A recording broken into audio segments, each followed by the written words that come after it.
Sir sir అన్న ఇటు చూడండి.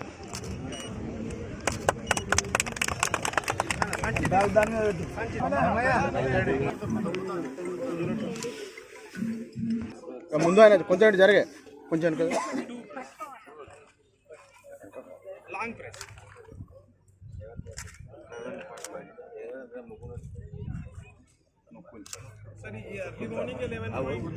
పట్టుకో సార్ అట్లే అట్టే పట్టుకోవాలి అది 12 పాయింట్ అంతే కరెక్ట్.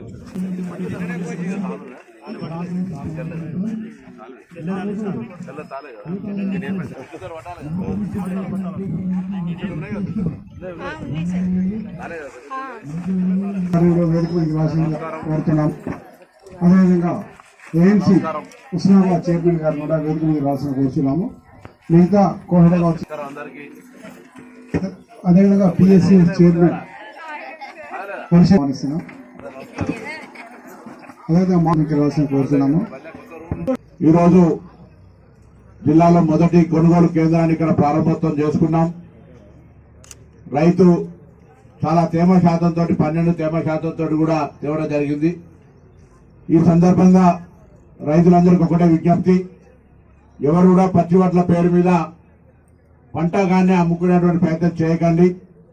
తప్పకుండా కొనుగోలు కేంద్రానికి తీసుకొస్తే మీకు మద్దతు ధర రావడంతో పాటుగా ఎక్కడ కూడా తూకంలో మోసం లేకుండా డబ్బులకు సంబంధించిన పేమెంట్ విషయంలో కూడా ఎక్కడ ఇబ్బంది జరగకుండా జరుగుతూ ఉంటుంది.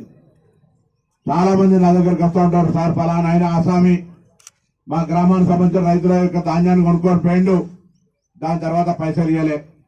ఇటువంటి సంఘటనలు చాలా వస్తూ ఉంటాయి. కాబట్టి అటువంటిది రాకుండా ఉండాలంటే ప్రభుత్వమే నేరుగా మీతోటి ధాన్యం కొనుగోలు చేస్తూ ఉంది. ఇంకా పంట ఇప్పుడే కలెక్టర్ గారు చెప్పాడుగా, గజ్వేల్ ప్రాంతంలో ఇంకా ఆలస్యం జరిగినప్పటికీ కూడా రాష్ట్ర వ్యాప్తంగా దాదాపు 8,000 పైన కొనుగోలు కేంద్రాల లోపల ఇవాళ ప్రారంభోత్సవం చేసుకునే విధంగా ప్రభుత్వ విధానాలు నిర్ణయం చేసినాం. కొన్ని జాగాల పంట రాకపోతే ఆలస్యం అయితే ఉండొచ్చు కొనుగోలు కేంద్రాలు ప్రారంభం, కానీ ప్రభుత్వ విధానం మాత్రం ఏప్రిల్ 1 నుంచి రాష్ట్ర వ్యాప్తంగా వరి పండించిన ధాన్యాన్ని కొనుగోలు చేయడానికి ప్రభుత్వం సిద్ధంగా ఉంది అని కొనుగోలు కేంద్రాలను ప్రారంభోత్సవం చేసుకుంటా ఉన్నాం. ఈ రోజు ఈ అవకాశాన్ని రైతులతో ఉపయోగించుకోండి. తప్పకుండా రైతులకు సంబంధించి భవిష్యత్తులో ఇంకా అనేక ప్రయోజనాలు కలిగే విధంగా నిర్ణయం తీసుకుంటుందనే మాట మనం చేస్తా ఉన్నాం.